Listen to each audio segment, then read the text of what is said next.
kapag matanda na tayo, marami na tayong iniisip. Yes, ganyan siguro dahil, hindi na busy ang utak natin, kaya kahit ano na lang ang pumapasok sa isip. Hello everyone, mga ka-seniors. Ah, Gusto ko lang i-share yung mga anong na-experience ko nang, ako'y tumanda. Lahat naman tayo ay tatanda, mayroon din tayong mga, ah, experiences na puwede nating i-share. So, maraming mga bagay na puwede nating i-share sa ating mga kapwa ka-seniors na puwedeng pagkukunan ng mga lessons, learnings, ganyan. So, 65, 66 na po ako this August, next month.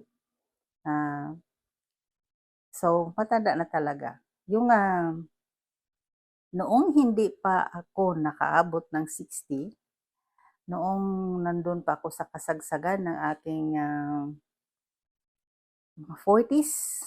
Okay, so nung dumating na sa punto nag-40s na edad ko, yun ang naisip ko palagi na sana'y makaabot ako ng 60. Bakit ko yun nasabi? Kasi po, overloaded sa trabaho, sa pag-iisip, kaya parang, pagod 'yan, yes, pagod. So, parang, bibigay yung katawan kaya, halos araw-araw, pinagdasal ko na sana'y makaabot ako ng 60, ganyan. 'Yun bang pangarap natin? Hindi ko alam sa inyo, pero para sa akin ay pangarap kong makarating ng 60, 'yan. So, hanggang sa umabot na nga ng 60. Now, masaya dahil, alam na natin na kapag umabot na tayo ng 60, yung, beyond that is already a gift or a blessings or yung bang bonus, ganyan. So, ganyan talaga ang buhay, tatanda, okay. So, doon ko na-realize na pagdating ng 60, ayan, ang iniisip is ano, yun bang, ay tumanda na, nagpapasalamat dahil tumanda na. Pagkatapos doon, pagdating ng mga ilang taon, ayan, iba nang naisip. Anong mangyayari kapag matanda na tayo? Ganyan. So, lalo na kung hindi na tayo busy sa work. Okay lang kung busy sa work kasi hindi natin mapansin ang ating sarili. Pero kung wala na, retired na, hindi na busy sa work, ganon, doon na pumasok yung mga lahat ng mga problema sa katawan. Ganon. Hindi problema sa trabaho, hindi problema masyadong problema sa pera, pero doon sa katawan. Bakit ba gano'n? Kasi po wala na tayong iniisip, eh, kaya pinapakinggan na natin ang ating katawan. At doon na pumasok yung mga, hindi magandang hindi magandang, ano nga ba yung tawag doon? Yun bang kahit konting kirot ng katawan ay nararamdaman mo na, gano'n. So, ang dami mo ng concern sa sarili mo. So, gano'n siguro talaga kapag tumanda na tayo. Kaya, sa mga bata-bata pa diyan, hindi pa nakaabot ng pagtanda, ah, i-ano na sa isip natin na tayo ay tatanda. Yes. At dahil tayo ay tatanda, kailangan natin na paghandaan ang mga kung ano man ang, mangyayari sa ating pagtanda, gano'n po 'yun. So, para sa akin yung, ang mai-advice ko lang na ingatan ang ating sarili habang bata pa. So, totoo yung mga sinasabi ng mga matatanda, ingatan ang sarili, huwag abusuhin ang sarili kahit, ano man lang, kahit kung kailangan man lang, kahit paminsan-minsan lang nating maalagaan habang bata pa tayo upang sa pagtanda natin ay hindi natin mafi-feel ang ang pagod sa katawan. Dahil totoo yung sinasabi ng mga matatanda noon na kapag tumanda na tayo, doon na yung nagrereklamo na yung katawan natin. Oo. So, ganun lang po. Dahil tayong lahat ay tatanda, kailangan natin pala na alagaan ang ating katawan habang bata pa. Huwag abusuhin ang ating katawan habang bata pa upang hindi tayo maka-experience ng hindi maganda sa pagtanda natin. Ganun po yun pala.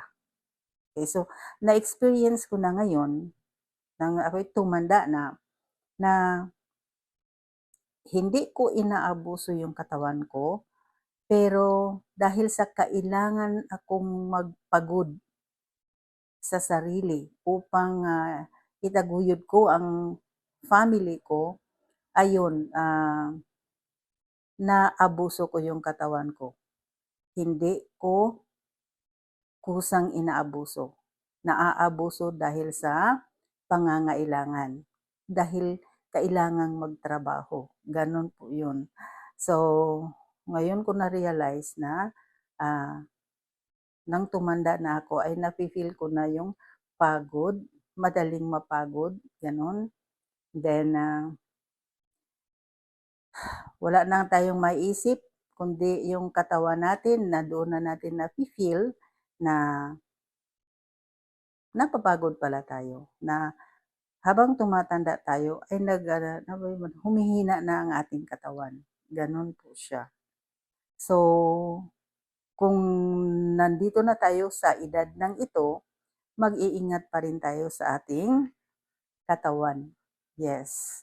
Hindi na natin maibalik yung nagawa nating pag-aabuso sa ating katawan. Hindi na natin yun pwedeng balikan na upang ayusin. Hindi na. So, kailangan natin ngayon is alagaan ang ating katawan habang tayo ay tumatanda. Paano? Mag-ingat sa pagkain. Ganun lang po. Mag-ingat sa pagkain, kumonsulta sa doktor, and then kung anong advice ng doktor, kailangan nating sundin. Kasi doktor lang po ang nakakaalam kung anong dapat para sa atin. Ganon po yun. Ingat sa pagkain, and then sapat na tulog.